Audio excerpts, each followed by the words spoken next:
The Dragon Rock. Once upon a time, in a steep valley cluttered with giant spiky green pine trees and thick green grass, there was a village. People are very happy here, and they work hard, keeping their houses spick and span and their children's faces clean. This particular summer had been very hot and dry, making the lean farm dogs sleepy and still. The farmers whistled lazily to themselves. By 2 o'clock in the afternoon, the village would be in a haze of slumber, with grandmas nodding off over their knitting and farmers snoozing in the haystacks. It was very, very hot. No matter how hot the day, the children would always play in the gentle rolling meadows. They chittered and chattered like sparrows as they frolicked in their favorite spot. Their favorite spot is a large, long, scaly rock that looks amazingly similar to a sleeping dragon. But nobody was scared because it never ever moved. The boys and girls would clamber all over it, poking sticks at it and hanging wet boots on its ears, but it didn't mind in the least. There were many stories about how the dragon got there, but nobody knew for sure. There were many different versions, but one thing that everybody agreed on was this. In times of trouble, the dragon will wake and free the village by making a lake. There had been no rain in the valley for as long as the children could remember. The valley turned browner and drier and thirstier. The village folk grew worried and would murmur to each other when passing with much shaking of heads and tut-tuts. They would look upwards, searching for rain clouds in the blue, clear sky, but none ever came. A week went by with no change. Some people were getting cross at the dragon.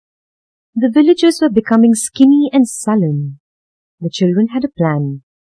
The boys and girls placed bunches of flowers around the dragon in a big circle.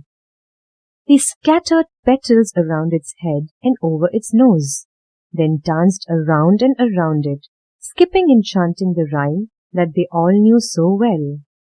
In times of trouble, the dragon will wake and free the village by making a lake. The searing heat made them dizzy, and finally they all fell in a sprawling heap at the bottom of the mound. A dry wind lazily picked up, and the air was thick with pollen and perfume. A stony grey nostril twitched. "I saw something!" cried the youngest boy. They stared intently. An ear swiveled like a periscope. The ground began to rumble. "Look out! Run! Run!" The children scampered in all directions, shrieking and squealing, arms pumping with excitement. The dragon raised its sleepy head. It blinked and looked around with big, kind, long-lashed eyes. Soon the whole village stood together in a tight huddle at the foot of the hill, staring up at the large beast with mouths held open.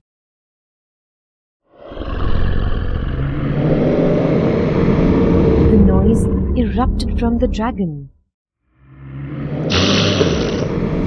The sneeze blasted from the dragon like a rocket, causing a whirlwind of dust and dirt. The second blast split open the dry earth, sending explosions of soil and tree roots high into the sky. Water, cold, clear spring water, oozed and then trickled, then roared out of the hole down the hillside and along the valley floor. The torrent knocked over a farmer's haystack, but he didn't care. The river carried away the school teacher's bike shed, but she cared not a jot. Sighed the dragon, and he lumbered with surprising grace and style and disappeared into the cool, dark water. They never saw him again. After the families had restored and rebuilt the village, they erected a bandstand in the spot where the dragon used to lie. Every year, to mark the day, they would bring garlands of flowers and herbs and arrange them in a big circle. They would skip and clap and sing. The dragon helped us as we said he would do. Hooray for the dragon! Achoo! Achoo! Achoo!